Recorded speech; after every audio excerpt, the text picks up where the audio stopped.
You're listening to a Day1.fm show.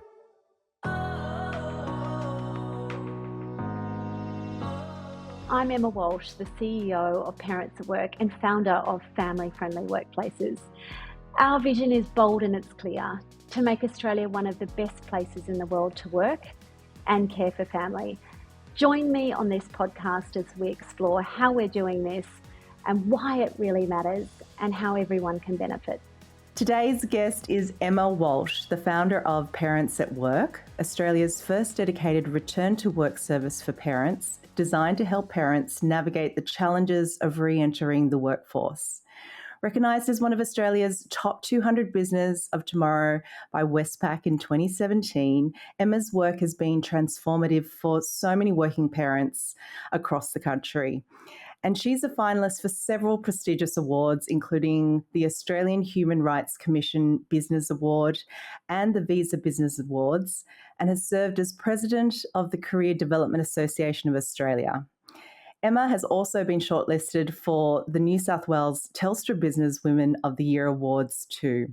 She's a true leader in the field of workplace equality and family-friendly policies, and today she's here to share her journey, insights, and a vision for a future where all parents can thrive at work and home. A big welcome to you, Emma. Well, thanks for having me, Carrie. It's great to be here. I'm so excited that you are here today, the first of our thought leaders, because you have been doing some incredible work. But let me ask you to explain it in your words. How does Parents at Work help? Who? How? Please give us your pitch. I was just listening to that introduction and I thought, wow, yeah, it takes me back because this organisation has been going for almost 20 years. I started the organisation back in 2007, 6 months after my twin boys were born. And I'm sure we'll come more to the story of what led to that and so on. I won't get into that just now. But very much about helping women return to work, very much around helping them re-engage with their employers. So this wasn't about necessarily helping people get a job again. It was really about connecting women back with their employers. The people that they'd taken the break from, how could they navigate back into their jobs back then? And I looked back over the last journey of almost, as I said, 20 years and go, well, how much it's grown and how much more it is today than that. And at Parents at Work today is Australia's leading employer membership-based organisations championing family-friendly workplaces. Our bold and clear vision is to make Australia one of the best places in the world to live, work and raise a family. And that's what really continues to drive me, because there's something for everyone in that. And it's not just about mums and it's not just about children anymore. It's actually about all of us. And I talk now about having a really inclusive way that we describe family, because we all belong to a family. It doesn't matter whether we're a parent or a carer or not. We have loved ones. Our family shape and size is different for all of us and how we describe it. But we have people that we care for, we love, we've got commitment to, that we need to be there for, and most of us are working too. And so Parents at Work now is about how do we recognise that connection and reduce the tension that often exists between the two. Because we know that if we can improve work-life wellbeing by decreasing that conflict, the outcomes that can be delivered, not only for obviously individuals and their families, but for the wider community and economy, is so great. And that is definitely what continues to drive me every day, because this is about ensuring our economy has a sustainable workforce for the future. It's about contributing to better health and wellbeing, gender equality, and overall productivity outcomes for our whole community. So yeah, that's a little bit of you took me back to the very beginning of what we were as an organisation to who we are today. And maybe some people will notice that when you hear about Parents at Work, you very clearly hear about family-friendly workplaces. That's something that we founded with UNICEF and a whole lot of other organisations during COVID to set standards for workplaces around what good looks like when it comes to work and family policy. so that employers can benchmark themselves and know that they're putting in family policies that are actually going to be able to be measured and be able to make a difference.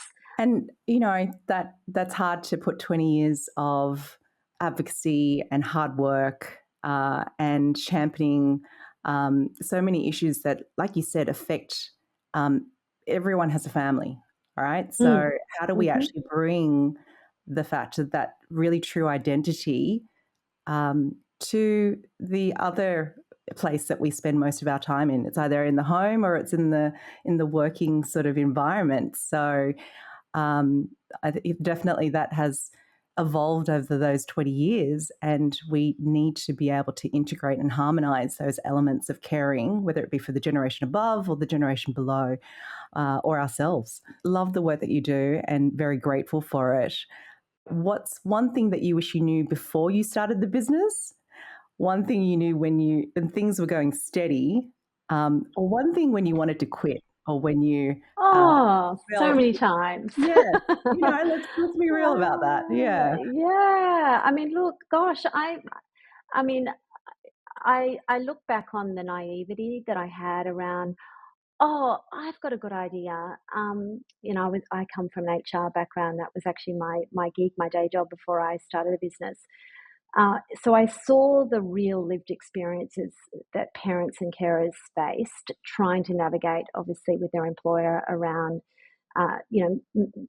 making part-time possible, obviously working flexibly and all the things that we know are challenges, particularly for women who, whether we like it or not, do continue to hold the burden of care.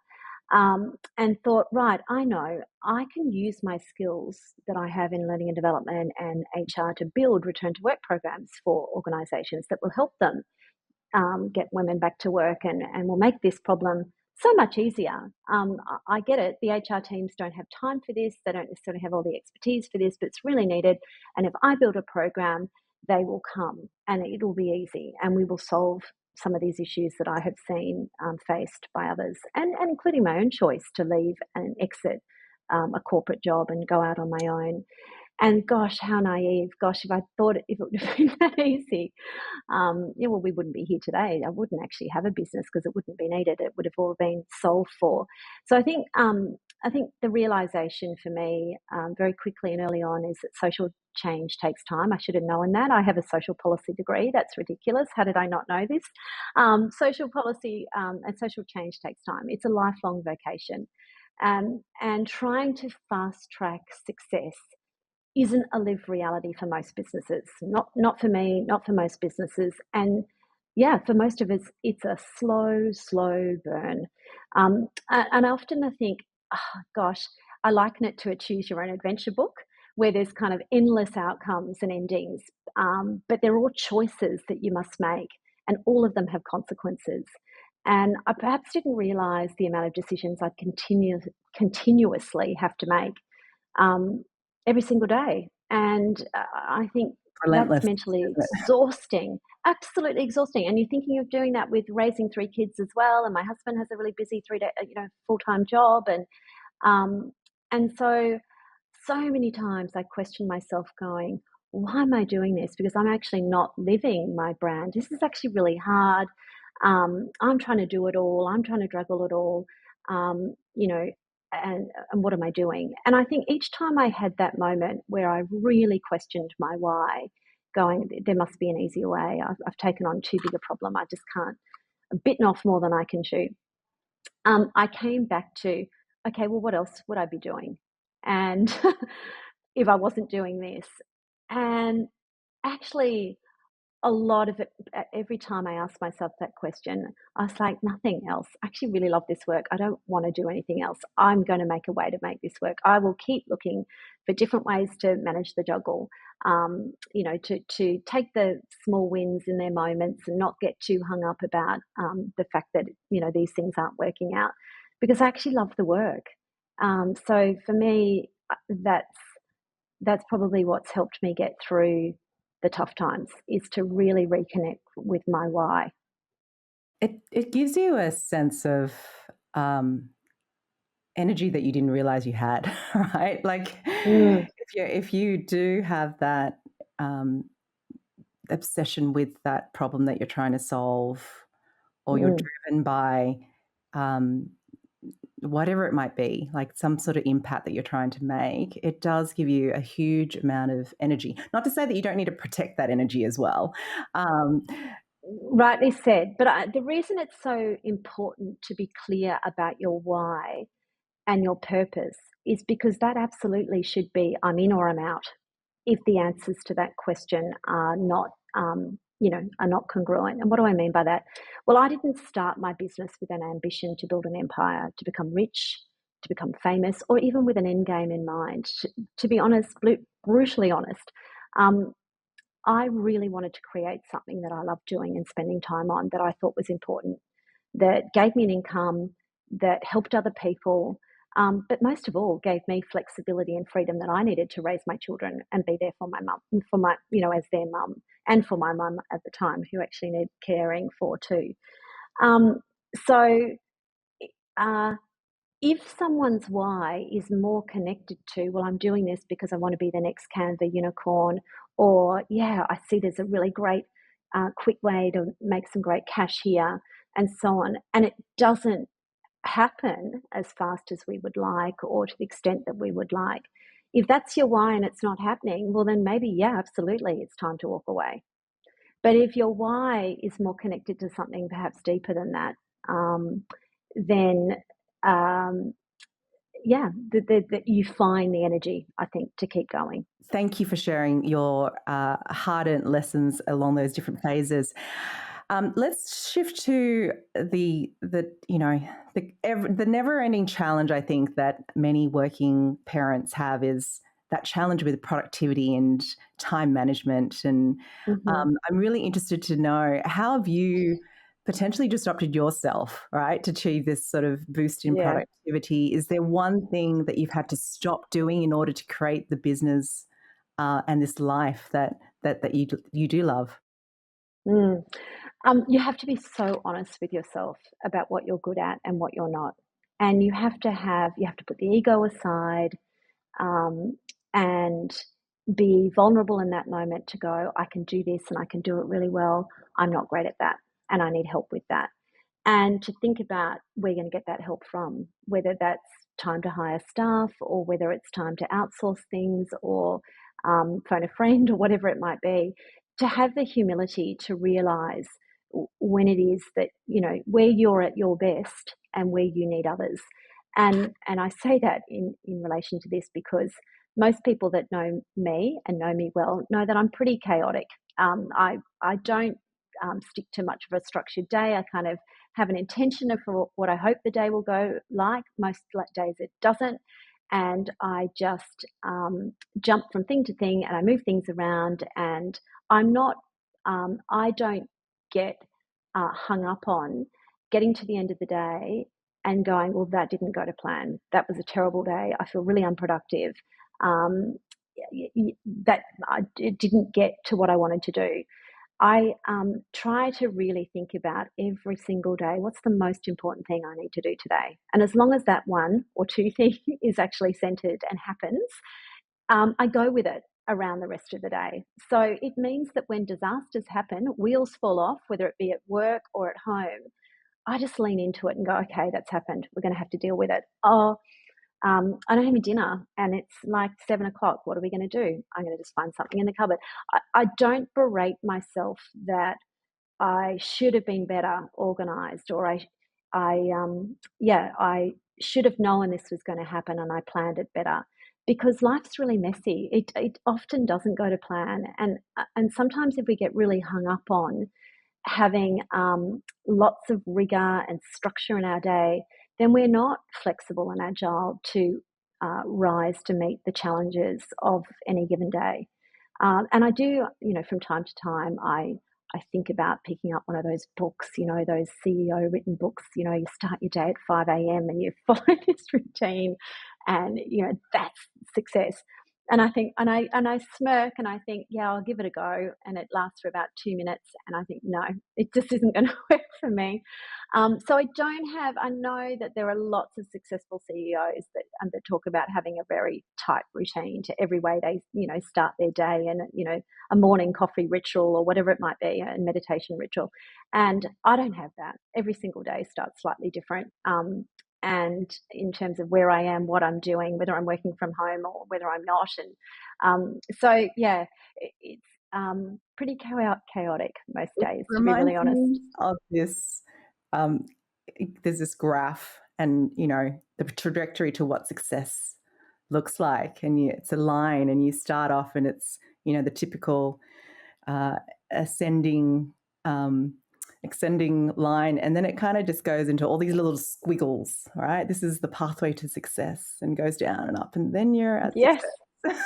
that's right. I mean, look, at the end of the day, there's a great friend of mine who owns a business, and we'd often say, oh, good days, we're alive at the end of it. We made it through the day, because sometimes, that is success for that day. You actually made it. Your mental health is intact. And I think we need to make sure that when we're defining what success looks for ourselves like as a business, it's no good if you break yourself in order to try and make a business. That doesn't work. And so making sure that you recognize the days that might have been frustrating, might have been incredibly disappointing or frustrating, but that you got to the end of it and you're still okay. You're intact. You know what? No one died. Family's okay. It's, move on. So I think that's helped me stay and have, I hope, on the whole, a healthy relationship with my work. Yeah, great perspective, Emma. Okay, so you mentioned you had twins before, and I'm fascinated about what you think is the most transferable skill between motherhood and business, but I'm also fascinated what you think might be that same most transferable skill for fatherhood and business. Okay. Oh gosh, yeah. I mean, look, twins, you don't survive it unless you do have a plan and some structure. That definitely in those early days. But what you realize straight away is, gosh, I'm going to have multiple demands to meet, and I'm not going to be able to meet them all at once and satisfy everyone all at once. I remember those early few days in the hospital where these two babies are handed to you and they're both crying and they both want to be fed, and pretty much you just cannot do it at once. There are a few amazing people that are able to breastfeed at once or bottle feed two people at once. And so very quickly you go, okay, well, we're going to have different structures. We're going to have to manage expectations. We're going to have to learn patience and waiting. And I think if I look at my boys now who are now 18, like where that went, I'm not sure. And the kind of patient young men they are, the empathy that they have, and I noticed this immediately actually when their sister was born 5 years later, actually. And there's quite a difference between them versus her, funnily enough, because she didn't have to wait as a baby to get my attention. She was able to get my full attention at the time because the boys were 5 years old. They were off to school most of the time. So she didn't have to learn quite those skills. But it's been interesting raising twins versus later a singleton. But so I think when I liken it to business, it's sort of like, yeah, you can't do it all at once. You do need to think about prioritizing. You do need to manage expectations. And you do have to communicate those clearly as well. But so much positive can come from that as well. I think sometimes we feel huge mother's guilt that, we can't be there for, every whim, every issue, every challenge, and we judge ourselves in that moment that we haven't caught something, or that that we weren't ahead of the game on something, whatever it might be. And I think often that happens in business too, where we feel like, oh, while I was over here doing this, this disaster happened over here, and maybe I should have been, why didn't I know about that? Why wasn't I more organized about that? Well, you're only human, right? You can only do often one thing well at a time. I'm not sure that multitasking, doing lots of things well all at the same time is actually a reality. So yeah, parenthood's taught me many things. And it's interesting. Sometimes I've asked the kids for their feedback around, what do you think? How's it been for you? And because I've always run a business through their lifetime, they haven't seen me go to a, let's say, normal job and an employer. They've noticed the need to be agile, that, no day is the same, that they have to adjust to the different kind of demands. So, we just don't have a regular routine where every 8:30, 9 o'clock in the morning, mum goes to this job or dad goes to this job and it looks like this. And there's a sort of routine structure to where that occurs and what time they come home and what's going to happen after that. They've learned that actually every day is different, and it might be dad that's going to be picking us up from school today, or dealing with what happens at home around dinner time and so on. And most days they have no idea who that's going to be, because we're making it up as we go. So I want to bring in the fatherhood piece as you talk about. None of this would have been possible unless my husband had a really flexible employer. And he has a full-time job, and he actually has a really big job. But the nature of his work has always been one that's been done in many different locations because of the different types of engagements that he's had to do and stakeholders. So he's often been on the road, at a workplace, at a remote location, at home, and yes, traveling at times as well. And it's all looked very different. So we've had to really share genuinely the load, and twins obviously set us up for success there too. Because I had the business by that stage, we had to share it, and we have ever since. And that's why I'm such a big advocate for men taking parental leave, because unless those kind of early habits get set up in the early years, we know the research says that it's more likely the woman will continue to pick up the caring load, the more caring hours and all the rest of it. I can genuinely say in our house it is shared. It always has been, and that has set us up for success. And I would not have the business today had that not been a reality. I know we're a sample size of 2 here, but I have followed you for a long time, and I know you have some amazing data-based, evidence-based research behind you. But I'm the same in terms of my husband. I took some leave with our first boy, and he actually was the primary carer for our second boy. I think he probably had the tougher time because he had 2 under 2 that he was looking after for a good few months.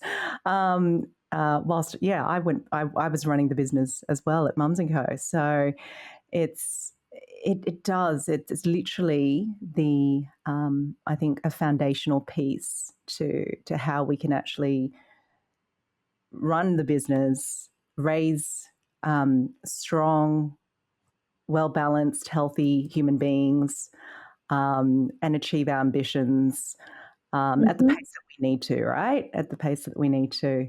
So there's a critical role there. And if I could expand a little bit further on this critical role of fathers, because I feel like the conversation has changed a little bit, right? Again, as you said, social policy takes a little bit of time. You've been really at the forefront of seeing this change and working with organisations that are actually embracing that. So could you maybe share some thoughts around the evolving role of fathers in modern families? Perhaps do you think that society's perception of fatherhood has changed? And do we have a way to go? So absolutely. Just as it's changed over generations before us, it's an evolving, role and identity for men. I think if you look back to, the generation that we had, your own parents' generation, my mum in fact, if we go back another generation, my grandmother wasn't legally allowed to work after she had a child, right? Because that was outlawed then. It was against the law for women to work. then. That's the generation she was born in. So we skip to my mother's generation, who was able to work. She was a nurse, and she worked full time. And she was one of the only mothers I knew that did do that. And she talked about that was acceptable that she worked because she was in that occupation. And her frame of reference, what allowed her to do that work, is that back then it was acceptable if a mother worked either as a teacher or a health professional. So you weren't a bad mum if you worked and you did those kind of occupations. But if you did anything else, then you were likely to be really judged for that, right? And I don't know about you, but I didn't have a lot of friends whose mothers worked, full time.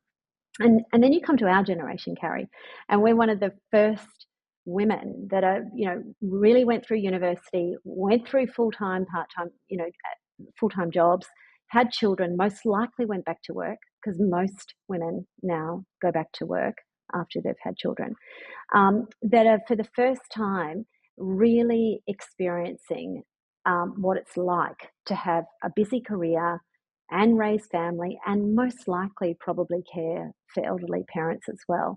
That's never been done before. Now let's bring men into the equation. If we go back in that time again, what expectations have really changed of men in that time? So as more women were pushing to have more rights to enter the workforce, there wasn't the same push for more men to be going home to share the childcare burden. Not at all. In fact, if you look back at some of the press at the time, it was really negative around women are taking men's jobs. How dare they? And there was certainly no mention of, well, actually, maybe they could share the load at home. That was not the discussion. And that's still only a relatively new discussion in the last sort of decade, 15 years, that is much more closely followed by media and research to watch the behaviours of men and women, particularly after they have children, as to what happens to their career, what happens to the hours of work. And what we still notice is that even though there's been a change, and it's a positive change in more men accessing parental leave and carers leave and taking on more childcare burden, still their hours of work are pretty flatlined in terms of the disruption to it. Whereas we still know, because there's plenty of longitudinal studies that are done on this, that when a woman has a baby and takes the break, that her hours and patterns of work over her lifetime, and it goes for the next 15 years, this is charted around what happens as the child grows, the hours are still very, it's not a flatline graph. It's a very, what's the opposite of that? Chaotic graph. But what it does show is that their hours genuinely never recover to what they were prior to having a baby. So as a result then, that means we've got real societal norms out there that women work part-time and that are going to have disrupted hours, and they probably will never go back after they have family to perhaps the same kind of intensity and work availability as they did prior, and that men will continue on as is. And so we've realised, and when I say we, people in this sector in general, the royal we, realise that this is a big issue around gender equality. We're not going to be able to close the gender gap. We won't see more women represented in Parliament, in big jobs, on boards, etc., unless we start to equalise this out. And one of the big ways that we do that is we absolutely invite and encourage men into more caregiving. And to do that, we need changes in work and family policy, both at a government level and from a workplace level. And you're right, we have advocated really heavily for dads to have equal parental leave, and that was successful. We do have the government now recognising that parental leave is something that should be shared. And in fact, they have removed the definitions of primary caring or primary parental leave and dad and partner pay. That no longer exists because they realised that was a divide. And there is now one paid parental leave in a scheme in Australia, which makes us actually quite progressive as a nation to have one scheme that doesn't define by gender. However, it's not generous enough to share. So unfortunately, we still see mainly women taking advantage of that. So we need to see a much greater financial incentive for men to equally be able to access and take that leave. And in Australia, we're only getting to about 26 weeks by 2026, but the OECD average is actually 52 weeks. So we are way off base compared to other OECD nations when it comes to properly investing in paid parental leave. And until we do that, we're just not going to see, unfortunately, we'll see some incremental improvements because dads do want to be more involved, and there are progressive workplaces that are paying it and paying it well and encouraging dads to take the leave. But if we don't invest more broadly at a government level in this, we won't see, unfortunately, the same advancements of men leaning into caregiving as we have seen of women returning and entering the workforce after motherhood. So much to unpack in this space, and not even just the economical benefits, because I know, we've got really high rates of part-time working in Australia, and the caregiving predominantly still falls to women. When we take out time from the workforce, there's the motherhood penalty in terms of it affects our career trajectory and superannuation levels and contribution levels, and there's this flow-on effect. But what also sparked when you were talking was that it's not just, I think about, my husband and his relationship with his boys. And it is so, so solid. It's strong because he has been there from the very beginning. He's able to have this relationship where they will go to him as much as me. There's no, actually I'm the weaker parent, apparently, so the softer parent. So if they know they really want something, I'll say yes, more likely than dad. So they might come to me then. So it's just that, I think it's a stronger family unit because he has these relationships, and then he takes part in the domestic duties as well, because he knows that that's we're in that sort of together, and if something isn't done, then it has a flow-on effect on the kids getting Yeah. And I think, you know what, I think most people's lived experience of that is the same, right? They're very positive about, the relationship when fathers are more involved and both parents are available and caring. That it generally has a very positive effect on children's development and well-being. And I don't think there's many people that would argue that, right? But where the problem becomes in to this is, well, where's the business case for action around why I, as an employer, need to do more to help you have a lovely home life? What's in it for me? Why would I do that as an employer? And that's really what I've spent probably the last 20 years trying to advocate for, trying to make that really clear, that actually if you help people thrive at home and at work, they are absolutely going to be more productive for you in your workforce, in your workplace, and more engaged, more likely to stay, and all those things. Because if you remember, again, generation back, we all entered the workforce with a message of, now when you're at work, you're only thinking about work. Don't take personal calls. Don't let your personal life interrupt anything. In those days, it was like, no, you can't, nothing should be interrupting you at all when you go to work. So we've got a generation of people, including me, that's the way we were reared. We were brought up, and that's what was expected of us when we entered the workforce. The lived reality of that now is, well, that's ridiculous. The idea of work and personal life being separate now is just laughable. The smartphones changed all of that. I mean, the reality is when someone comes to work, they're bringing totally their whole self. All the messy stuff that's happened at home is coming to work, whether you like it or not, as an employer. And so how do you make the tension less is what I'm trying to advocate for here. Because if you can help reduce that friction for an employee, that's going to be better off for your business if you do it. So is there something that you could, discuss in terms of an initiative or a program that actually allows that to be implemented, to get the employer on board? Yeah. How does I that? mean, yeah, I mean, that's really what family-friendly workplaces is all about.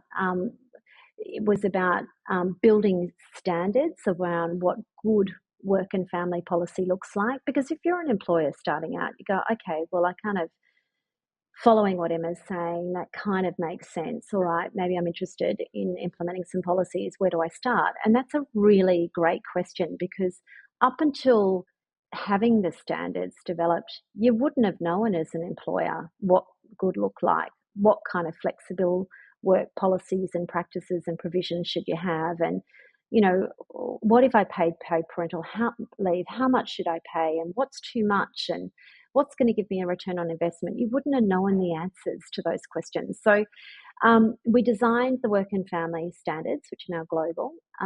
And what we do is allow organisations to benchmark, to come in, answer a questionnaire against those standards so that they can look at the gap that might exist between the current policies they have and practices that they follow compared to what best practice suggests will deliver a better return on investment for them. And that's the first of its kind, and that's what makes family-friendly workplaces such an exciting initiative. And so we're partly funded by the federal government, so that benchmarking exercise is a free one for employers to take part in, which is great.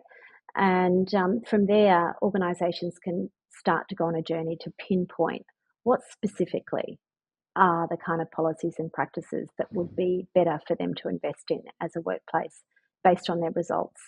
And that's really what Parents at Work are about doing, assessing these workplaces, helping them identify what the gaps are, what would deliver a better ROI for them, and then measuring that impact over time. So in many ways, and I do describe our organisation as a social impact advisory business, we are helping organisations measure their social impact. And that contributes obviously to their business performance. Absolutely. I know the Family Friendly Workplaces certification program is a terrific initiative. Our parent company IG has been certified as well. What if you're thinking about this? What steps can organisations take to start their journey towards becoming family-friendly workplaces? Yeah. Well, it's to take this benchmarking assessment that I've suggested, and that's free on the Family Friendly Workplaces website, which I'm sure we'll share after this podcast. But it's a survey that they can complete online, and they get an instant report in doing so, and it'll score them against the best practice standards. So I always say, just start there. It's good to just do a baseline of what you've currently got and how that stacks up compared to best practice. And obviously we've got lots of data now, lots of organisations that have done that benchmarking. So we're starting to get a very clear picture of which industries invest in what and where their shortcomings are. And so what you're going to see from us more this year is a sharing of that industry data. Which industries invest better in what kind of outcomes they're having, and what are spotlighting also the industries that perhaps haven't traditionally been good at investing in family-friendly policies, often very male-dominated industries fall into that category, to try and find who are the shining stars, because there's always an example of an exemplar organisation that is trying to do good work in an industry that generally perhaps is a laggard, and shine a light on those stories. So we're always looking for organisation case studies and to build on the good work that they've already done. And, no organisation is perfect at this. Sometimes people say to me, so which is the best organisation to work for? And I go, well, none, because no one's perfect. No one's necessarily going to be the amazing workplace you want them to be.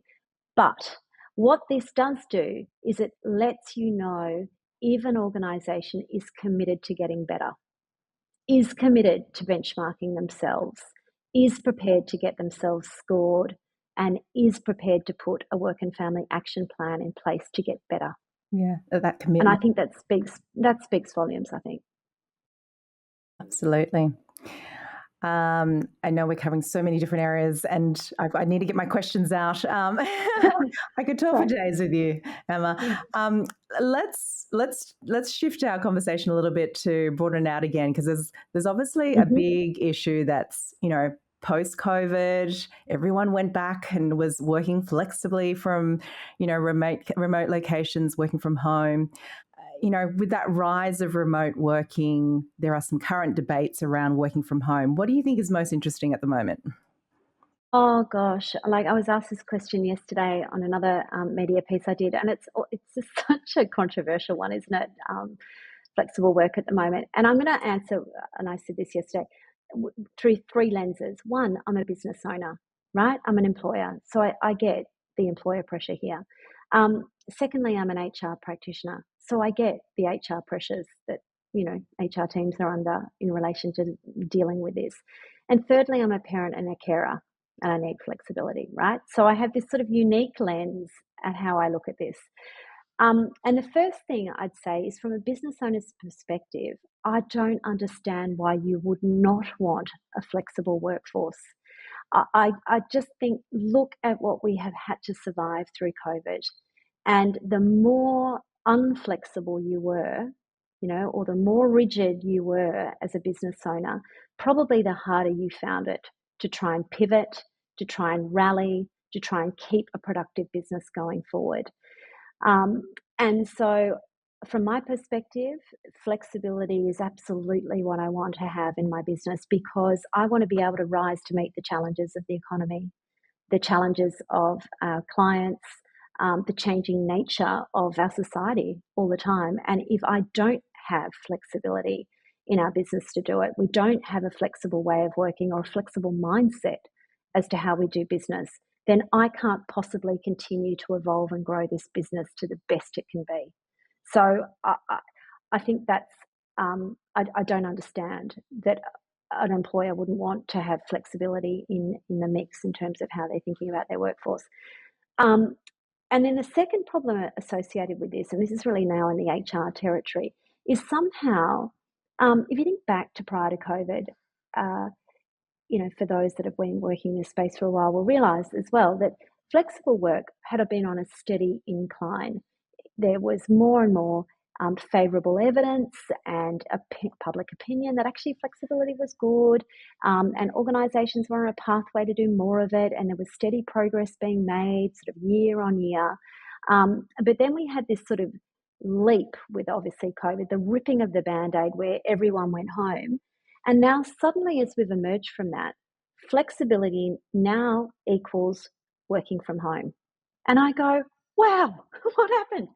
Flexibility does not equal working from home. And for some reason, we've got obsessed and put the two together as if they were a really gnarly business problem that never existed before, and was, something that is very defined under one boundary and definition. So, of course, we know flexible work is not just about working from home.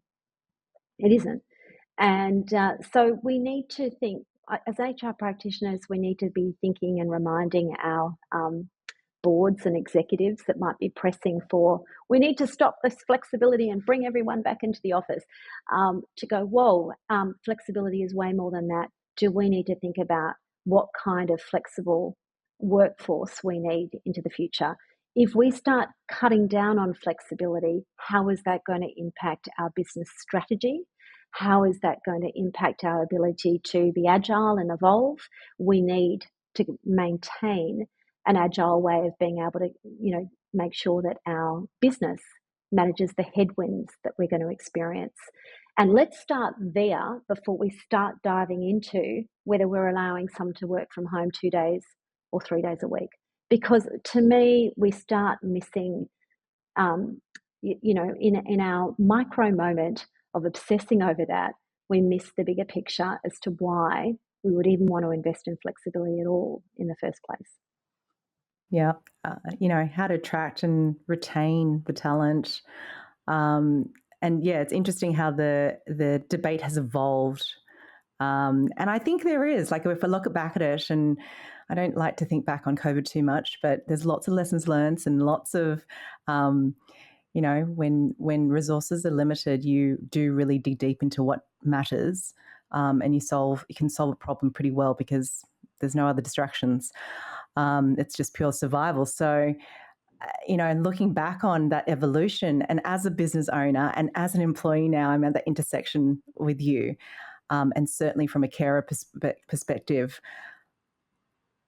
there's perhaps this middle ground. Like maybe I wonder if we went to one extreme during COVID, and I think it's actually going, well, what's best for the organization, the type of industry that you're in, the type of requirements of your talent.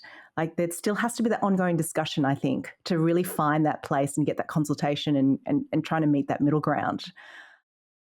Absolutely. I mean, I think it's this word back versus forward, because workplaces are dynamic organisms, right? They're every single day an organization is evolving.